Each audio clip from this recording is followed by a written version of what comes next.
ఈరోజు మనం మాట్లాడబోయే కథ అది కథ కాదు, మన దేశాన్ని ఒక్కసారిగా కుదిపేసిన నిజ సంఘటన. ఒక అమ్మాయి ధైర్యం, ఆరుగురు కిరాతకులు, న్యాయం కోసం సాగిన పోరాటం. అదే నిర్భయ కథ. తన పేరు జ్యోతి సింగ్. తనకి 23 సంవత్సరాలు. తన ఒక ఫిజియోథెరపీ స్టూడెంట్. ఆమె ఒక మిడిల్ క్లాస్ కుటుంబం నుండి వచ్చింది. తల్లిదండ్రులు ఉత్తరప్రదేశ్లోని బలియాని డిస్టిక్ చెందినవారు. వాళ్ళకి 3 పిల్లలు, కానీ ఒకటే కూతురు, ఆమె ఈ జ్యోతి సింగ్. తల్లి ఆశాదేవి, తండ్రి బద్రీనాథ్ సింగ్ పిల్లల ఉన్నత చదువు కోసం ఆయన 2 ఉద్యోగాలు చేసేవారు. అది 2012 డిసెంబర్ 16. ఢిల్లీలో ఆమె తన స్నేహితుడైన రవీంద్ర ప్రతాప్ పాండేతో సాకేత్ ఏరియాలో ఉన్న పీవీఆర్ సెలెక్ట్ సిటీ మాల్లో లైఫ్ ఆఫ్ పి సినిమా చూడటానికి వెళ్ళింది. రవీంద్ర ప్రతాప్ పాండే ఒక సాఫ్ట్వేర్ ఎంప్లాయ్. ఢిల్లీలోని బెర్సారా ఏరియాలో ఉండేవాళ్ళు. సో వీళ్ళ మూవీ అయిపోయింది. అక్కడ నుండి ఒక ఆటో రిక్షాలో మునిర్కా బస్ స్టాండ్కి వచ్చారు. అక్కడ నుండి వాళ్ళు ద్వారకా అనే ఏరియా, ఢిల్లీలో ఉన్న ద్వారకా అనే ఏరియాకి వెళ్ళాలి. అప్పుడు టైం 9:30 అవుతుంది. మునిర్కా బస్ స్టాండ్లో అలా బస్ కోసం వెయిట్ చేస్తూ ఉన్నారు. అలా వెయిట్ చేస్తుండగా ఒక బస్సు వచ్చిందంట. ఆ బస్సులో ఒక అతను అడిగాడంట వాళ్ళని ఎక్కడికి వెళ్ళాలి అని. వాళ్ళు ద్వారకా వెళ్ళాలి అన్నారంట. వెంటనే బస్సులో ఉన్న అతను ఈ బస్సు కూడా అటు సైడే వెళ్తుంది, టికెట్ ప్రైస్ కూడా 10 రూపీస్ అని చెప్పి ఎక్కమన్నాడంట. చూడడానికి ఆ బస్సు ఇది ఇలాగే ఉంటుంది, చూడండి నేను స్క్రీన్ మీద చూపిస్తున్నాను కదా.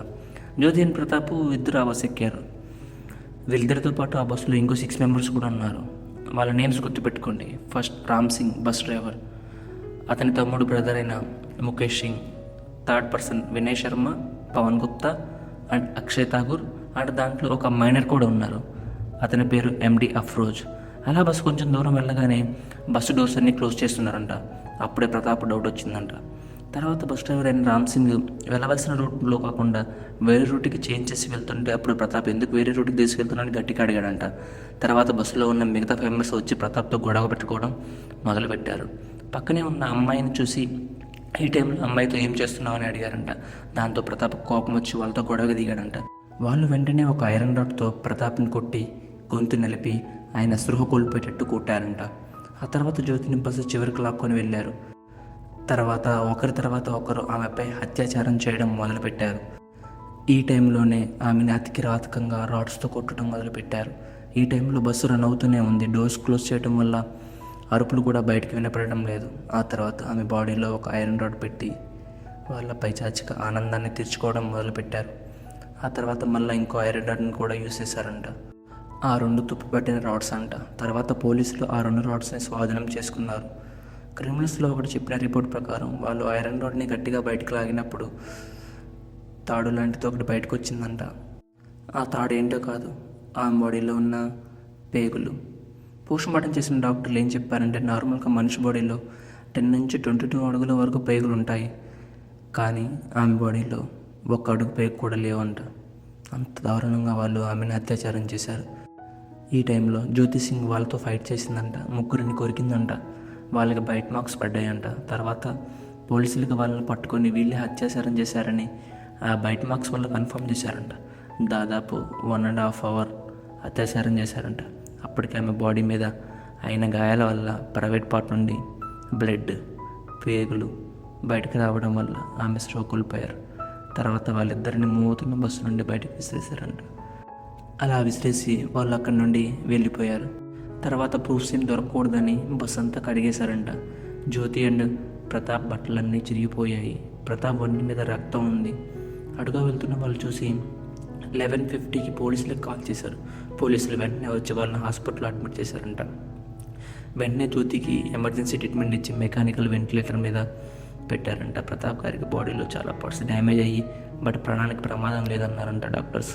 కానీ జ్యోతి గారు 16th or 17th morning admit అయితే 2 రోజులు అనగా 19th డిసెంబర్ మధ్యలో 4 డాక్టర్లు సర్జరీ చేయాల్సి వచ్చిందంట. అప్పటికే ఆమె బాడీలో ఉన్న ఆర్గన్స్ అన్నీ డ్యామేజ్ అయ్యాయంట. దాని తర్వాత ఆమెని మెడికల్ ఫెసిలిటీకి సింగపూర్ తీసుకెళ్లారు. డేట్ 28 డిసెంబర్ 2012 రోజు జ్యోతి కండిషన్ ఇంకా క్రిటికల్గా అయ్యిందంట. అండ్ తర్వాత డే అనగా 29th డిసెంబర్ 2012 మార్నింగ్ 4:45కి ఆమె చనిపోయారు. అక్కడ ఉన్న డాక్టర్స్ చెప్పారంట తను బ్రతకాలని చాలా ట్రై చేసిందని. ఈ న్యూస్ వినగానే దేశమంతా నిరసనలు. ఢిల్లీ వీధుల్లో వేలాది మంది ప్రజలు న్యాయం కోసం కోరారు. ఆ అమ్మాయిని నిర్భయ అని పిలిచారు, ఎందుకంటే ఆమె చివరి వరకు భయపడకుండా పోరాడింది. తర్వాత పోలీసులు చాలా తక్కువ సమయంలోనే ఆ 6 నిందితులను అరెస్ట్ చేశారు. కేసును త్వరగా విచారించడానికి ఒక ఫాస్ట్ ట్రాక్ కోర్టుని ఏర్పాటు చేశారు. తర్వాత రామ్ సింగ్ 2013 మార్చిలో తిహార్ జైల్లో ఆత్మహత్య చేసుకున్నాడు. దాంట్లో ఒక మైనర్ కూడా ఉన్నాడు. అతన్ని జువెనైల్ బోర్డ్ అతనికి గరిష్టంగా 3 years జైలు శిక్షను విధించింది, మైనర్ కాబట్టి. అతను 2015లో విడుదలయ్యాడు. మిగిలిన నలుగురిని ఫాస్ట్ ట్రాక్ కోర్ట్ మరణశిక్ష విధించింది. అది 2020 మార్చి 20న ఉదయం 5:30కి ఆ నలుగురు దోషుల్ని ఢిల్లీలోని తిహార్ జైల్లో ఊరి తీశారు. ఈ నిర్భయ కేసు తర్వాత భారత ప్రభుత్వం కొన్ని చట్టాలను తీసుకొచ్చింది. ఫాస్ట్ ట్రాక్ కోర్టులు, మహిళా రక్షణ చట్టాలు, కఠిన శిక్షలు. ఆమె తల్లిదండ్రులు చివరిదాకా తన కూతురికి న్యాయం జరగాలని, న్యాయం కావాలని పోరాడారు. ఇప్పటికి కూడా మహిళా హక్కుల కోసం పోరాటం చేస్తున్నారు. నేను తన స్టోరీ అంతా చదివాను, చాలానే సెర్చ్ చేశాను. ఇలా వినడానికి ఎంత భయంకరంగా ఉందంటే తను ఇంకా అనుభవించింది ఇంకెంత బాధపడి ఉంటుందో. ఇలా ఇంకెవరికి జరగకూడదు.